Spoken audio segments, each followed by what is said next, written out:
afternoon, my dear brothers and sisters. If you wish to have a summary of the whole Bible, especially the New Testament, you just read this gospel passage. God so loved the world that He gave His only begotten Son. That summarizes everything or explains everything that God did for us. And you can see here from this sentence the primary motivation of God in everything that He did from the very beginning of creation until now, what He does until now, the primary motivation is love. Love. Kaya niya nilikha ang lahat, nilikha niya ang mundo, nilikha niya ang lahat ng nasa mundo, nilikha niya ang kalawakan, nilikha niya ang tao, kaya niya tayo nilikha, iisa lang ang dahilan. Gusto niyang mayroong mapagbahaginan ng kanyang pag-ibig. Sabi nga ni San Juan, God is love. Now, this love in God, no? Punong-puno ang Diyos ng pag-ibig. Kaya nilikha niya tayo para meron siyang mapagbigyan ng kanyang pag-ibig. Imagine that. God created me out of love. God created you out of love. The primary motivation for everything that God does is love. Kaya huwag niyong kalilimutan, mahal kayo ng Diyos. Mahal tayo ng Diyos. Kahit ano paman ang mga pinagdaraanan natin, kahit ano paman ang mga pagsubok na ating nararanasan, kahit na ano paman ang mga nagawa nating pagkakamali, mahal tayo ng Diyos. Siguro magandang tahimik nyo sabihin sa sarili nyo, no? Right now, mahal ako ng Diyos. Mahal ako ng Diyos. Kaya niya tayo ginawa at kaya niya nilikha ang lahat dahil sa pag-ibig. And then, it continues, God so loved the world that He gave. That He gave. Love is always giving. A love that does not give is not real love. Ang pag-ibig laging nagbibigay.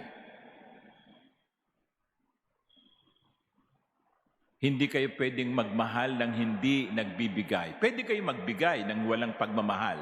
No? Nangyayari yon. Nagbibigay ka kasi napilitan ka. Nagbibigay ka kasi nainis ka. Nagbibigay ka kasi kinukulit ka. Walang pag-ibig doon. Pero hindi tayo pwedeng umibig ng hindi nagbibigay. God loved the world that He gave. Kaya kung sasabihin nyo sa isang tao, mahal kita, pero ang iniisip mo kung anong makukuha mo, kung anong mapapala mo, kung anong mapapakinabangan mo, baka hindi yun pag-ibig. Pag-ibig yun sa sarili, yes. Pero hindi yun pag-ibig sa kapwa. Because real love always entails giving. And then, sabi dito, God so loved the world that He gave His only begotten Son. A love that is giving will always give what is best. Di ba? Kung mahal nyo asawa nyo, di ba, pag birthday niya, iniisip nyo, ano ba magandang ibigay sa darling ko? No? Parang gusto niya nung nakita niyang sing-sing na diamond eh. No? Yung kaya ibili ko. Okay? You think of what is the best to give. Sa isang magulang, hindi ba, nagpapakahirap kayo magtrabaho, nagpapakahirap kayong maghanap buhay, yung iba nga pumupunta pa sa ibang bansa. O yung mga nakikinig sa atin na, yung mga OFW. Di ba? Nagtitiis kayo ng hirap para maibigay nyo sa inyong mga anak ang pinakamainam na edukasyon, ang pinakamainam na kinabukasan. Kasi mahal nyo sila. When you give the best for the person you love. Kaya kapag tayo nagbibigay, hindi natin ibinibigay yung sobra sa atin, yung hindi natin kailangan. Ang tunay na pag-ibig ay nagbibigay ng pinakamainam. At Diyos ang unang gumawa nun.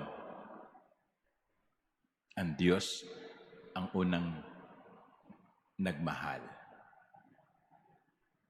Kaya mga minamahal kong kapatid, kapag ang pakiramdam nyo parang hindi kayo minamahal ng Panginoon, na hindi dinidinig ang inyong dasal, itong sentence na ito, itong ibanghelyong ito, dapat ay magbigay sa inyo ng paalaala. God loves you. Mahal ka ng Diyos. Tandaan mo yan. Mahal ka ng Diyos. Ibinigay niya sa iyo ang pinakamainam, ang kanyang bugtong na anak. Mahal ka ng Diyos, kaya't iniligtas ka niya. Amen.